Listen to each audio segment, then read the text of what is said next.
in a really fundamental way, I think a lot of people in the 21st century are unprepared to talk about ethics.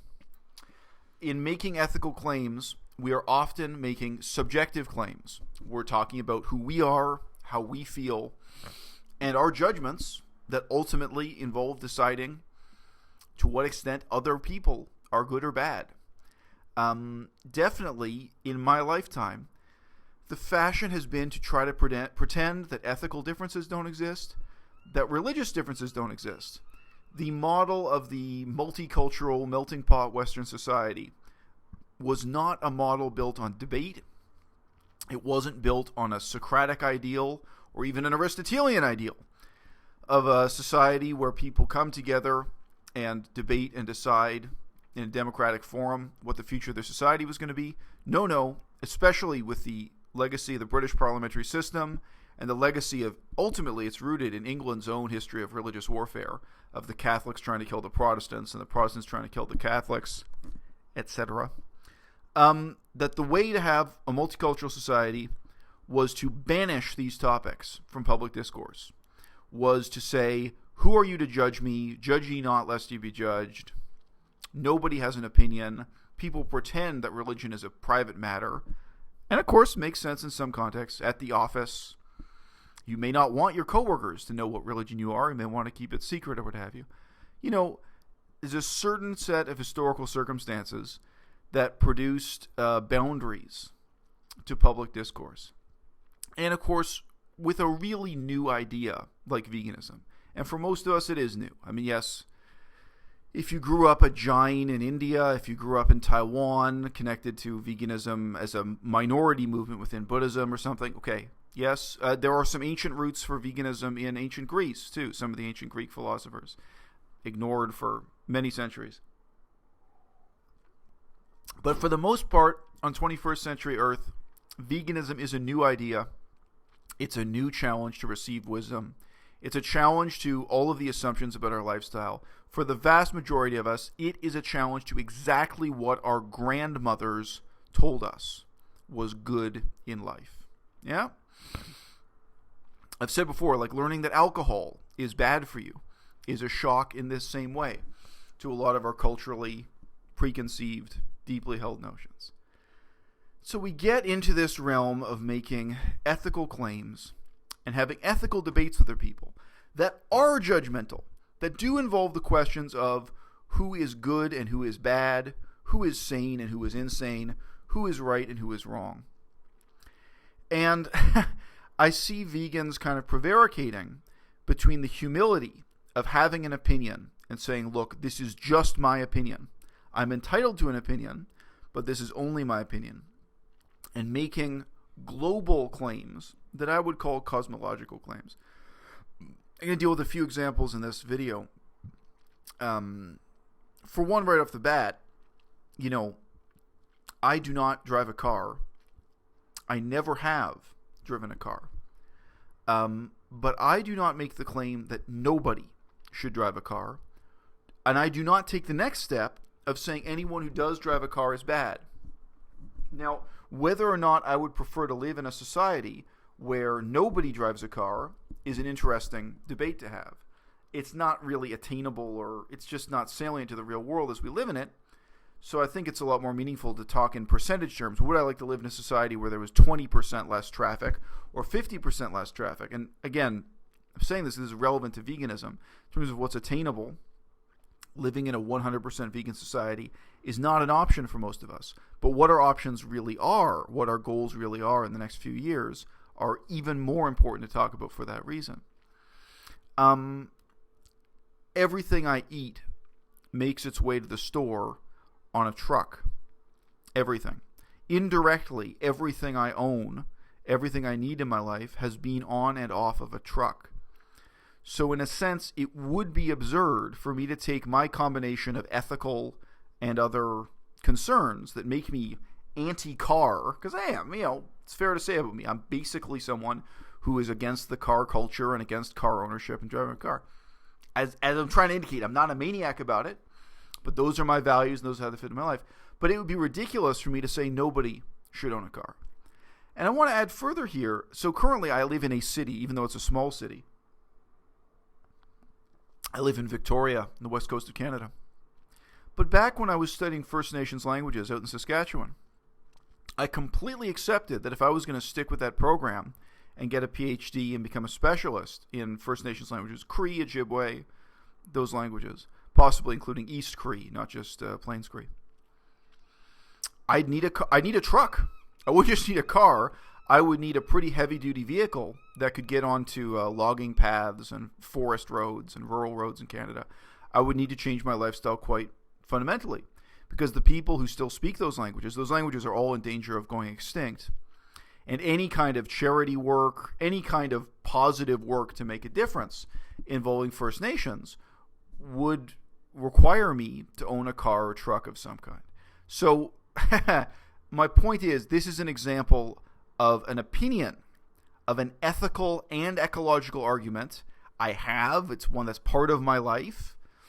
And yet I'm not expanding it into this kind of global claim that anyone who disagrees with me is evil or a scumbag, or that the whole world ought to play by my rules. And I'm even recognizing that in my life there are exceptions to the rules. So two examples I want to deal with in this video.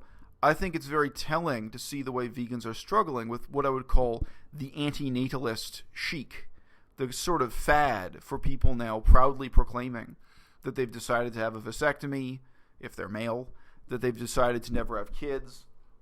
And, I mean, there are two very different ways to approach that, right? It's one thing to say with all due humility that subjectively and personally, this is my opinion, I'm entitled to an opinion, but to say that you yourself do not think you have what it takes to raise kids, that you don't think you could be a good parent, that's incredibly humbling. Like, really, when you think about it, I think for many people it's probably emotionally very hard to just say that out loud, to say to say they don't have what it takes to be a parent. I think I do, by the way. I have a daughter who lives in France and Germany, and part of what I talk about on this channel is my divorce and going to visit my daughter, and it's still an important part of my life. But it is one thing to say with all due humility that you don't have what it takes, that this is not for you. And it's another thing entirely to make a claim on a global cosmological scale to try to say nobody should have kids, or anybody who has kids is a bad person. To make this into a claim about how the world is, how the world works, and about what everybody should do. And of course, to extend that into an ethical judgment. Because if you decide that you yourself cannot be a parent, that is an ethical judgment you're making on yourself. And you may be entirely right. I have one friend from way back in the day, and he had been in and out of psychiatric hospitals when he was younger. You know, he got his act together as an older man, and, you know, he appears to be mentally stable. Maybe I'm wrong. You know, maybe if he was my roommate, I'd think he wasn't that mentally stable. But at a distance, you know, he seems to have his life together. But, you know, at a pretty early age, he knew he would never have kids. He could never possibly be a parent because he's someone who'd struggled with mental health issues. Okay, that's one thing. But if that guy now turns around and says the things that so many vegans are saying, that you are a bad person because you can have kids because you would or you do, it's a tremendous ethical difference that I think people slide into without realizing they're making the change. I say, to me, this is part of the breakdown of what is at root a democratic ideal of a society where people actually do express and debate their ethical differences that will involve questions about the Catholic Church. Is it acceptable for the Catholic Church to control a separate school board that teaches children the delusions of Catholic doctrine from the moment they're born? Is that okay or not? Still in Canada, we haven't settled this debate. Is it acceptable in the 21st century to have a separate school system for atheists and Jews and Catholics and Protestants, and one where they're mixed together? Is it acceptable to have a separate school for rich people and poor people? this is not a minor or trivial thing. This is something that has profound implications for society. But I've got to tell you, living in Canada, I live in a society that cannot handle these debates at all, where there is no culture that can engage with these things, where people instead grow up being told, don't ask about that, don't mention it, and of course, don't judge. Right? So again, I see people then playing these games and maybe not realizing how much is at stake, maybe not realizing how dangerous it is. Like here on YouTube, maybe not realizing that you're alienating 90% of your audience by buying into this anti-natalist chic, this fad of proclaiming how proud you are that you've got a vasectomy or something, without thinking about who the rest of your audience is. And your audience will include people who've made terrible sacrifices so that they can have a child and raise a child. And people who will regard you as basically selfish and self-indulgent for, proclaiming your lifestyle in this way. Like, if your reason for not having kids is because you want to live in luxury and not have to plan what you're doing this coming weekend, and to be able to just spontaneously pick up a bicycle or go swimming or go to the beach or go on vacation in Thailand anytime, it's not like you're a doctor trying to find the cure for cancer, homeboy. I've met people like that too. You can meet people who are so devoted to their research or to their charity work or to helping others or making the world a better place that is the reason why they don't want to have kids. Not so common. Not so common as the other reasons for not having kids. But, for those who are just promoting the permanent vacation, a life of self-indulgence is not all that impressive a reason for not having kids. So look, the other big issue I want to apply this framework of doubts to is something that's lately been kicked around by Unnatural, Vegan, and Tobias Leenaert. I've responded to Tobias on this channel before. If you search within this channel, you'll find some videos with his name in them. The overall question of should we be cool with flexitarians? I've made it sound tremendously intellectual and refined by putting it that way. What is the advantage of having an uncompromising, more militant attitude toward people who are softcore vegan, semi-vegan, flexitarian, as opposed to basically saying flexitarians are on our side and embracing them, etc.? And Unnatural Vegan has said some sort of incoherent things about that lately, things I happen to disagree with. And again, things I do think are incoherent. Things that they're incoherent in the sense of they're not worked out into a program of action. They're not stated in a way that's systematic or that thinks about the implications for how we live and for what veganism does in the next 10 years as a movement or as a bunch of isolated individuals. I just mean they're incoherent in that sense. Don't mean she's stuttering or speaking poorly. Now this comes back to sort of the exact 180 degrees opposite side of what I was just saying about anti-natalism. The anti-natalism, I was encouraging people to really think about what it means to have an opinion or for it to just be your own opinion, in contrast to making a cosmological claim about this is what the world is, this is how the world works, and this is how my ethical standards apply to everyone. At the same time, we've got to be really confident in the first part of that equation, which is, you know what, this is my opinion. These are my ethical values. And even though it's just me, it really matters to me. And I'm not going to be mousy about, being honest about that.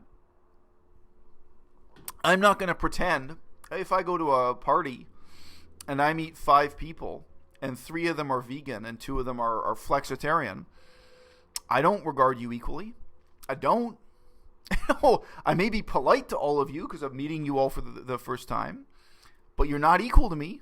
You're not. There's a real ethical difference between people who are living a life of principle and making that sacrifice and who are committed and people who are not, for whatever combination of reasons. I may sympathize with the reasons. I met someone here in Victoria. I'd say we're friends. We don't know each other that well, but I'd say we're friends.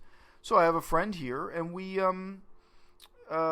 talk about animal rights and what have you, but she believes she is too disorganized to be vegan. And, in the time I've known her, She's lost the keys to her apartment like twice. She's told me she lost her ID card like 7 times in the last 2 years.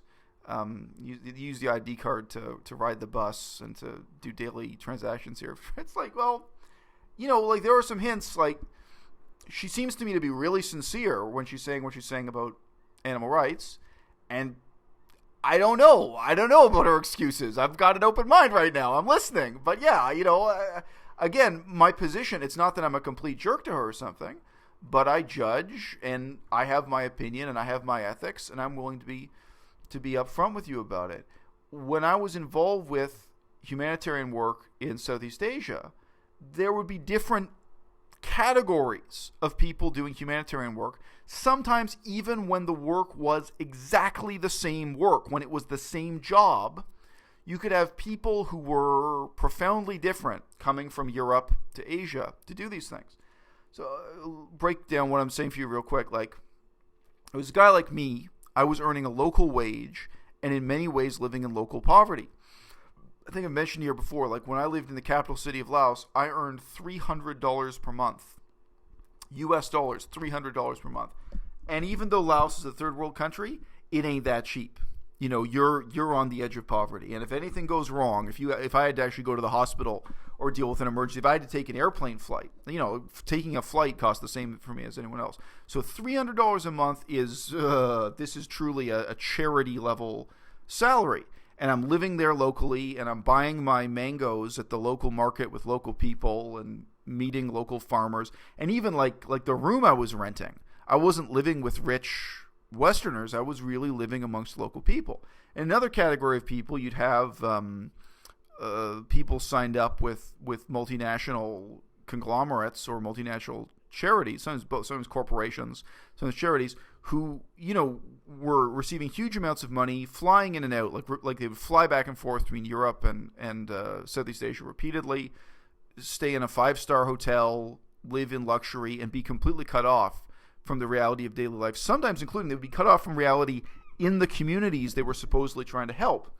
And the third category was you would get vacation volunteers, people doing charity work, but like they fly over, they basically do this as part of a holiday, and they would literally like go from like give an advantage, like a village in Cambodia where there are a ton of people dying of AIDS, and they're raising orphans because the parents die of AIDS and then the kids are still alive. So you got AIDS orphans and poverty in a village. And these people, they fly in, they spend a couple hours of the day playing with orphans, doing this kind of phony charity work. And then they go to the discotheque at night. They're doing other tourist stuff. And they sometimes would be asking the organizers of the charity, like, oh, look, can you organize the day so that, we need a bus to take us to the disco and the other stuff they're doing. So again, even though they're physically there in that village for a few hours, obviously they don't speak the language. In many ways, they're totally disconnected from the reality. And in many ways, they're still trying to go to the beach, go to the disco, do tourist crap. Now, when I was living in those circumstances, that was my social circle. Those are the people around me who could speak English. Other than that, like in Laos, I would speak to local people in the Lao language for the most part. And, I knew a couple of interesting Lao people who were bilingual. But I mean, this is not a community. These are just the other people around me in this society that I interact with. I don't start from a globalizing claim about who's good and who's evil. I really don't. On a case-by-case basis, you meet people. And some people are good, some people are bad, most people are a mixture of the two. Some people are doing the right things for the wrong reasons. Some people are doing the wrong things for the right reasons. And you can meet people and learn what their motivations were, what their misconceptions were before they came over, what they're trying to do, and whether they're failing to achieve it. I learned a lot by talking to people in all three categories, talking to the deluded millionaire executives, guys living in poverty as I was. And again, I was living in poverty, but of course there are local people who are vastly more poor than I am. But still, my own circumstances were real poverty. That's no joke. But yeah, of course I can recognize my situation is different from a guy who's actually living his whole life on the rice farm farming rice. Although hey, I wish I owned a rice farm. Let me tell you, they have some advantages too. Their lives are not without pleasures. But sure, you could learn a lot from talking to all of those people. And I don't start from any cosmological claim. There's a division between good and evil. All these people are on this side, all those people are on the other side. But on the other hand, I have to say, look, I have an opinion. I'm here living this life. I'm doing the research. I know what's going on. I am entitled to my opinion. My opinion counts, at least for me. And it's going to count on this human level of me dealing with you and me dealing with this circle of 50 people or 100 people. Yeah, I'm not going to pretend we're all equal. I'm not going to pretend I don't see the difference between, a guy who goes to the whorehouse and a guy who doesn't. But among the guys who don't are, the crazy Christian missionaries. So again, it's not simple. It's like, well, you're doing charity work. I'm someone who, I drank zero alcohol. I did zero drugs. I did not sleep with prostitutes. But the other guys in that category, I don't have much in common with them because most of them are either Christian or Muslim. The moral scruples that I apply to my life beyond veganism put me in very strange company in those circumstances. One of the simple precepts from Russian nihilism, I identify as an historical nihilist, not as a Russian nihilist, but one of their simple concepts was go to the poor, be the poor. This is within Russia in terms of social change. And their point wasn't saying, don't have a protest in the streets of the capital city and live in luxury. Don't live as an intellectual cut off from the reality of poverty. Actually go to the poor, be the poor, live among, if you want to understand the poor. And to some extent, my own methodology in life did that and embraced that. And to some extent, of course, I was always separate from those people, partly for these same reasons. The poor drink alcohol. The poor go to whorehouses. The poor eat meat. They do all kinds of things I don't do.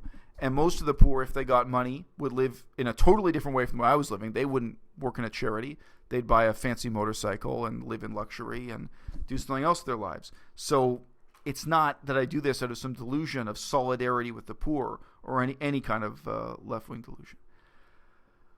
But no, I am not mousy about the fact that there is a real difference between me and a flexitarian, and who I spend my time with, who I care about, who I respect, who I organize with.